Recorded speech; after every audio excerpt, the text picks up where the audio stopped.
Bismillahirrahmanirrahim.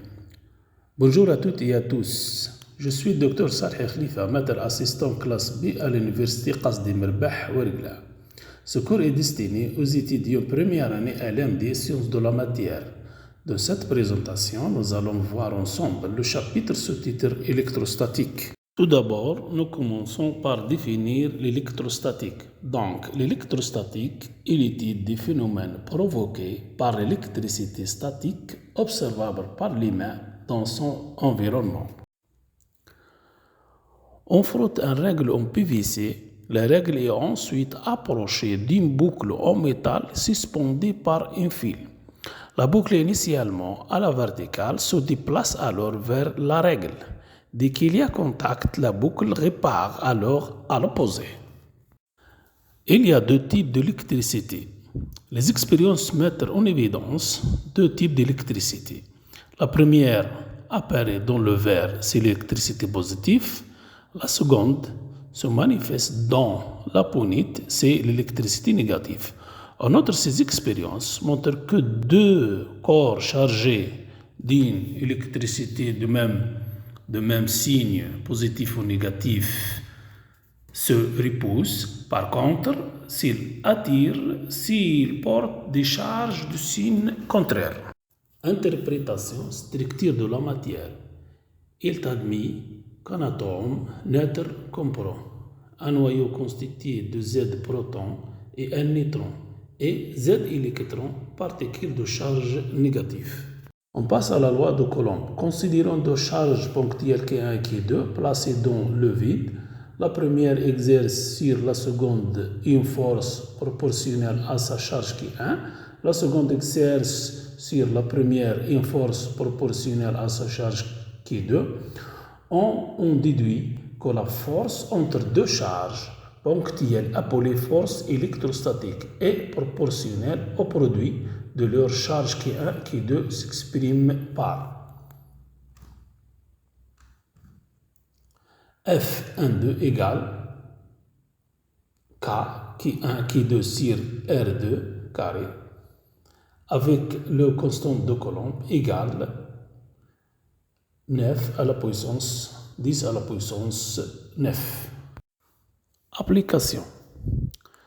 Calculer la force s'exerce la charge Q1 égale 3 10 à la puissance moins 3 coulombs sur une charge Q2 égale moins 5 10 à la puissance moins 4 séparée par la distance de 20 mètres. Solution. F égale Q1 Q2 sur R2, c'est la loi de Coulomb. Après les calculs, on trouve F égale 33,75 10 à la puissance 6 newtons. Exercice. Dans le modèle de Bohr de l'atome d'hydrogène, on suppose que celui-ci est constitué d'un électron de masse N1 et proton, une charge moins E, qui tourne sur une trajectoire circulaire de rayon R autour d'un noyau assimilé à un objet ponctuel. Le noyau de l'atome d'hydrogène ne comprend qu'un proton. Calculez le rapport de deux forces qui interviennent dans ce mouvement, la force électrostatique Fe et la force gravitation Fg. On donne le champ électrique de protons et la masse de protons, aussi la masse d'électrons et le rayon R. Solution.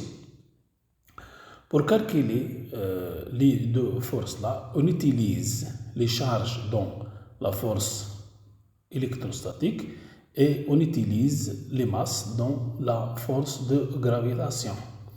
On se trouve donc le rapport entre ces deux forces, c'est 0,23 10 à la puissance 40, c'est très grand. On parle maintenant sur le champ électrique. Par définition, on dit qu'il existe un champ électrique en un point donné de l'espace où il se trouve une charge qui est 0. Si cette charge est soumise à une force Fe telle que F égale la charge produite par le champ E. Premièrement, le champ électrique créé par une charge ponctuelle isolée. Donc la loi c'est F égale K, c'est la force de Coulomb. On applique la loi de champ, on obtient l'expression de champ électrostatique E égale K Q R carré. Le champ est orienté vers la charge lorsqu'il est négatif et en sens inverse lorsqu'il est positif.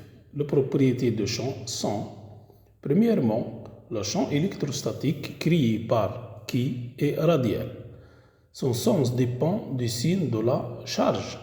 Son intensité varie comme l'inverse des carrés de la distance. Son unité est volt sur mètre. Champ électrique créé par un ensemble de charges ponctuelles, principe de superposition. Ce champ est obtenu par la superposition de champs créés par chaque charge qui est. Chacun de ces charges est calculé comme si la charge source était seule. Ce principe de superposition résulte des propriétés additivité vectorielle des forces et des champs électrostatiques. La figure représente le champ créé par des charges électriques en un point M de l'espace. Donc E égale la somme de EI. Ligne de champ créée par plusieurs charges ponctuelles. La figure représente ces lignes-là. Donc on voit que ces lignes partent d'une charge positive et arrivent à une charge négative. Elles ne se croisent jamais. Plus elles sont concentrées, plus le champ est entend. Maintenant, le champ électrique créé par une distribution continue de charges. Considérons une répartition continue de charges suivant A, une droite, sur une surface, c'est la figure B, et à l'intérieur d'un certain volume, la figure C. On commence par la figure A. Lorsque la charge est répartie sur un fil avec une densité linéaire lambda, chaque élément dl porte une charge du qui égale lambda dl et crée un champ élémentaire de E égale K lambda dl sur R carré. Donc le champ créé par Q, c'est l'intégrale de E. Dans le cas d'une surface chargée avec une densité surface sigma, telle que dq égale sigma ds, on trouve de la même façon que E égale l'intégrale de dE. De le même aussi, dans le cas de volume chargé avec une densité volumique ρ, telle que dq égale ρ dv, on obtient aussi E égale l'intégrale de dE. Avec dl, ds, dv désignent respectivement les éléments de longueur, de surface et de volume. Exercice. On considère une spire circulaire de centre O, de rayon R, et d'axe dirigé par I2 égale K. Pourtant, la densité liénique de charge lambda supérieure à 0. Donc, écrivez l'équation de champ E au point M. Solution. Tout plan dignifié par le point M est un diamètre de spire non modifié par la distribution de la charge. E appartient à l'intersection de tous ces plans, c'est-à-dire que E est porté par l'axe OZ. Et après, on utilise l'équation de E pour calculer le champ et on fait l'intégrale avec L et lambda et finalement on trouve l'expression de E. Et merci pour votre attention et à bientôt.